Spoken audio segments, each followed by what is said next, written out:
Hi everyone, कैसे हैं आप लोग। हमारी आज की कहानी बहुत ही इंटरेस्टिंग होने वाली है, तो हमारे साथ अंत तक जरूर बने रहें। बच्चों के साथ रहने के मामले में सुनीता जी व कमल सिंह जी के सुने सुनाए अनुभव अच्छे नहीं थे।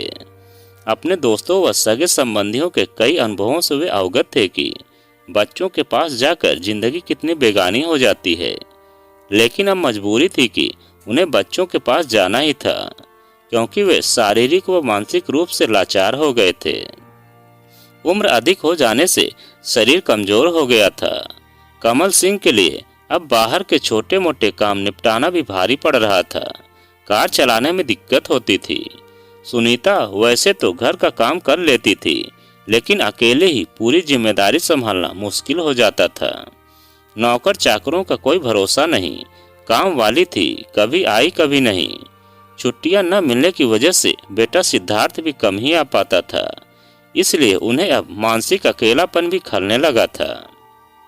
अकेले रहने में अपनी बीमारियों से भी कमल सिंह जी डरते थे। यही सब सोचते विचारते, अपने अनुभवों से डरते डराते आखिर उन्होंने भी लड़के के साथ रहने का फैसला ले ही लिया। इस बारे में उन्होंने पहले बेटे को चिट्ठी लिखना ठीक समझा, ताकि बेटे और बहू के मूड का थोड़ा बहुत पहले ही पता चल जाए। हफ्ते भर के अंदर ही बेटा पीसीओ से फोन किया कि पापा, आज ही आपकी चिट्ठी मिली है, आप मेरे पास आना चाह रहे हैं। यह हम सबके लिए बहुत खुशी की बात है। बच्चे और सुशीला तो इतने खुश हैं कि अभी से आपके आने का इंतजार करने लगे हैं। आप बताइए कब आ रहे हैं, मैं लेने आ जाऊं या फिर आप खुद ही आ जाएंगे। फोन पर बेटे की बात सुनकर कमल जी की आंखें भर आईं। प्रत्युत्तर में बोले, हम खुद ही आ जाएंगे बेटे। परसों सुबह यहाँ से टैक्सी से चलेंगे और शाम 6 बजे के आसपास वहाँ पहुँच जाएंगे। ठीक है पापा, कहकर बेटे ने फोन रख दिया। सिद्धार्थ हमारे आने की बात सुनकर बहुत खुश है, कमल सिंह जी बोले। अभी तो खुश है, पर पता नहीं हमेशा साथ रहने में कैसा रुख हो। सुनीता अपनी शंका जाहिर करती हुई बोली। सब अच्छा होगा सुनीता, कमल जी दिलासा देते हुए बोले। शाम के 7 बजे जब कमल जी और सुनीता जी बेटे के घर पहुंचे तो बेटे, बहू और बच्चे उनके इंतजार में बैठे थे। दरवाजे पर टैक्सी रुकने की आवाज सुनकर चारों घर से बाहर निकल पड़े। दादाजी कहते हुए दोनों बच्चे पैर छूते हुए उनसे चिपक गए। बेटे बहू ने भी पैर छुए। सबने एक एक सामान उठा लिया, यहाँ तक कि बच्चों ने भी छोटा सामान उठाया और सब एक साथ अंदर आ गए। मन में शंका था कि थोड़े दिन रहने की बात अलग थी, पर हमेशा के लिए रहना न जाने कैसा हो। सुशीला चाय नाश्ता बनाकर ले आई। सभी बैठकर गपशप करने लगे। मम्मी पापा, आप फ्रेश हो लीजिए, बहू सुशीला बोली। इस कमरे में आपका सामान रख दिया है, आज से यह कमरा आपका है। यह हमारा कमरा, पर यह तो बच्चों का कमरा है। बच्चे छोटे वाले कमरे में शिफ्ट हो गए हैं। लेकिन तुमने बच्चों का कमरा क्यों बदला? उनकी पढ़ाई लिखाई डिस्टर्ब होगी, फिर उस छोटे से कमरे के दोनों कैसे रहेंगे? कैसी बात कर रही हैं मम्मी जी आप? घर के सबसे बड़े क्या सबसे छोटे कमरे में रहेंगे? बच्चों की पढ़ाई और सामान वगैरह के लिए अलग कमरा चाहिए। रात में तो दोनों आपके साथ ही घुसकर सोने वाले हैं, सुशीला हंसकर बोली। सुनीता जी को सुखद एहसास हुआ। बेटा तो अपना ही है, लेकिन बहू के मुंह से ऐसे शब्द सुनकर जैसे दिल की शंकाओं का कठोर दरवाजा थोड़ा सा खुल गया। सुबह बहुत देर से नींद खुली। कमल जी उठकर बाथरूम हो आए। अंदर खटर पटर की आवाज सुनकर सुशीला ने चाय बना दी। उस दिन रविवार था, बच्चे व सिद्धार्थ भी घर पर थे। चाय की ट्रे लेकर सुशीला दरवाजे पर खटखट करके बोली, मम्मी जी चाय। आजा आजा बेटी, अंदर आजा, कमल जी बोले। नींद ठीक से आई पापा? सुशीला चाय की ट्रे मेज पर रखती हुई बोली। हाँ बेटी, बहुत अच्छी नींद आई। बच्चे और सिद्धार्थ कहाँ हैं? सुनीता जी ने पूछा। सब उठ गए हैं। बच्चों ने तो अभी तक दूध भी नहीं पिया है, कह रहे थे कि जब दादा दादी उठ जाएंगे तो वे चाय पिएंगे और हम दूध। तुमने भी अभी तक चाय नहीं पी? सुनीता जी ट्रे में 4 के चाय कप देखकर बोली। मम्मी जी, हम एक बार की चाय तो पी चुके हैं, दूसरी बार की चाय आपके साथ बैठकर पिएंगे। तभी बच्चे व सिद्धार्थ कमरे में घुस गए और दादा दादी के बीच में बैठ गए। दादाजी, पापा कहते हैं कि वह आपसे बहुत डरते थे। आप जब ऑफिस से आते थे तो वह एकदम पढ़ने बैठ जाते थे, सच्ची? पोता बोला। पापा यह भी कहते हैं कि वह बचपन में बहुत शैतान थे और दादी को बहुत तंग करते थे, है ना दादी? पोती बोली थी। दोनों बच्चों की बातें सुनकर कमल जी और सुनीता जी हंसने लगे। सभी बच्चे बचपन में अपनी मम्मी को तंग करते हैं और अपने पापा से डरते हैं। कमल जी बच्चों को प्यार करते हुए बोले। हाँ, और मम्मी कहती है कि सभी मम्मी पापा अपने बच्चों को बहुत प्यार करते हैं, जैसे दादा दादी मम्मी पापा को प्यार करते हैं और मम्मी पापा हमें। पोती की बात सुनकर सुनीता जी व कमल जी की नज़रें सुशीला के चेहरे पर उठ गईं। सुशीला का खुशनुमा चेहरा दिल में उतर गया। दोनों ने मन में सोचा, एक अच्छी माँ ही बच्चों को अच्छे संस्कार दे सकती है। दोपहर के खाने में सुशीला ने लौकी के कोफ्ते व कढ़ी बना रखी थी। पापा, आप यह कोफ्ते खाइए, यह बताते हैं कि आपको लौकी के कोफ्ते बहुत पसंद हैं। सुशीला कोफ्ते प्लेट में रखती हुई बोली। और मम्मी को कढ़ी बहुत पसंद है ना मम्मी? सिद्धार्थ बोला। याद है, मैं कढ़ी और कोफ्ते बिल्कुल भी पसंद नहीं करता था और मेरे कारण आप अपनी पसंद का खाना कभी भी नहीं बनाती थी। अब आपकी पसंद का खाना ही बनेगा और हम भी खाएंगे। बेटा बोला तो सुनीता जी को अपने भावों पर नियंत्रण रखना मुश्किल हो गया। आंखों के कोर भीग गए। नहीं बेटा, खाना तो बच्चों की पसंद का ही बनता है, जो बच्चों को पसंद हो वही बनाया करो। रात को पोते व पोती में बीच में कौन सोएगा, इसके लेकर होड़ हो गई। आखिर दोनों बीच में सो गए। थोड़ी देर बाद सुशीला आ गई। चलो बच्चों, अपने कमरे में चलो। नहीं, हम यहीं सोएंगे, दोनों चिल्लाए। नहीं, दादा दादी को आराम चाहिए, तुम अपने कमरे में सो। रहने दे बेटी, कमल जी बोले। 2-4 दिन यही सोने दे, जब मन भर जाएगा तो खुद ही अपने कमरे में सोने लगेंगे। दोनों बच्चे उस रात दादा दादी से चिपक कर सो गए। दिन बीतने लगे। सुशीला हर समय उनकी छोटी छोटी बातों का ख्याल रखती। बेटा भी ऑफिस से आकर उनके पास जरूर बैठता। एक दिन सुनीता जी शाम को कमरे से बाहर निकली तो सुशीला फोन पर कह रही थी, मैं नहीं आ सकती, मम्मी पापा आए हुए हैं। यदि मैं आ गई तो वे दोनों अकेले रह जाएंगे, उनको खराब लगेगा। यह कहकर उसने बात खत्म कर दी। कहाँ जाने की बात हो रही थी बेटी?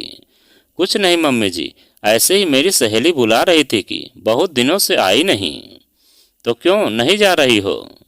हम अकेले कहाँ हैं, और फिर थोड़ी देर अकेले भी रहना पड़े तो क्या हो गया? देखो बेटी, तुम अगर नहीं जाओगी तो मैं बुरा मान जाऊंगी। सुशीला कुछ न बोली और दुविधा में खड़ी रही। सुनीता जी सुशीला के कंधे पर हाथ रख कर बोली, बेटी, मम्मी पापा आ गए हैं, इसलिए अगर तुमने अपनी दिनचर्या में बंधन लगाए तो हम यहाँ कैसे रह पाएंगे? यह अब कोई 2-4 दिन की बात थोड़े न है, अब तो हम यहीं रहेंगे। कैसी बात कर रही हैं मम्मी जी? आपका रहना हमारे सिर आँखों पर है। मैं बंधन थोड़े न लगा रही हूँ, और थोड़ा बहुत बंधन रहे भी तो क्या, बच्चों के कारण माँ बाप बंधन में नहीं रहते हैं।